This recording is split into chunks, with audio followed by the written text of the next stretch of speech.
এক রেলওয়ে স্টেশনে একজন ভিক্ষুক থাকত। তার রোজকার কাজ ছিল ট্রেনে ঘুরে ঘুরে ভিক্ষা করা, এক স্টেশন থেকে অন্য স্টেশন, আবার সেখান থেকে ফিরে আসা।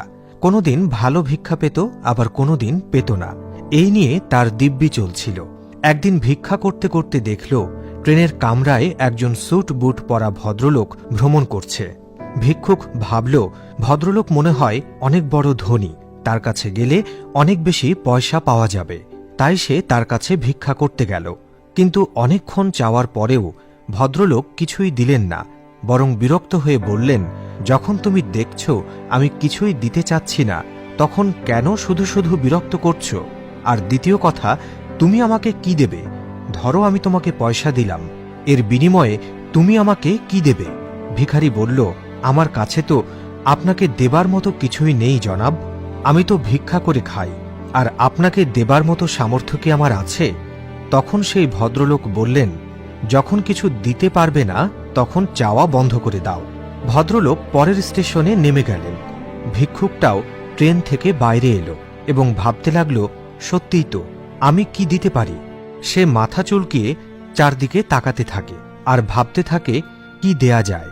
এরপর তার চোখ যায় মাটিতে ফুটে থাকা ছোট ছোট ফুলসহ ফুল গাছের উপর।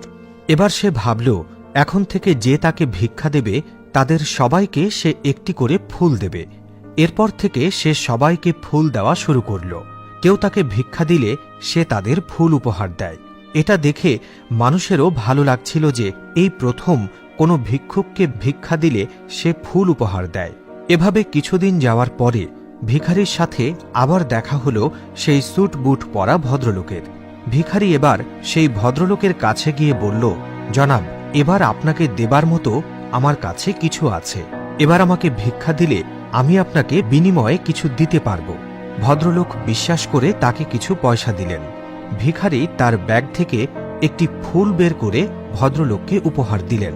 ভদ্রলোক ভীষণ খুশি হলেন এবং বললেন, এবার তুমি ব্যবসা করা শিখে গেছ, তুমি বুঝে গেছ লেনদেন কাকে বলে। তিনি আরো বললেন, তুমি যদি জীবনে কাউকে কিছু দিতে না পারো তাহলে তোমার নেওয়ারও কোনো অধিকার নেই। এরপরে ভদ্রলোক নেমে চলে গেলেন। মাথায় সেই কথাগুলো ঘুরপাক খেতে লাগল। সে ভাবল, এর মধ্যে কিছু তো রহস্য অবশ্যই আছে। সে ট্রেন থেকে নেমে স্টেশনে দাঁড়িয়ে চিৎকার করতে থাকে, আজ থেকে আমি আর ভিখারি নই, আমি একজন ব্যবসায়ী। হ্যাঁ, আমিও হতে পারি একজন ব্যবসায়ী, আমিও প্রচুর অর্থ উপার্জন করে দেখাবো। সে এই একই কথা বারবার চিৎকার করে বলতে লাগল। স্টেশনের যাত্রীরা ভাবল সে পাগল হয়ে গেছে। এরপর সেই ভিখারিকে আর স্টেশনে ভিক্ষা করতে দেখা গেল না। কয়েক বছর পরে সেই স্যুট বুট পরা ভদ্রলোকের পাশে আরেক স্যুট বুট পরা ভদ্রলোক এসে দাঁড়াল এবং তাকে জিজ্ঞেস করল, স্যার, চিনতে পারছেন? আজ আপনার সাথে আমার তৃতীয়বার দেখা। এরপর প্রথম ভদ্রলোক বললেন, না, আমার মনে হয় আপনার ভুল হচ্ছে, আপনার সাথে আমার এই প্রথম দেখা হলো। এবার পরের ভদ্রলোক বলল, না, আপনার সাথে এর আগেও আমার দুবার দেখা হয়েছে।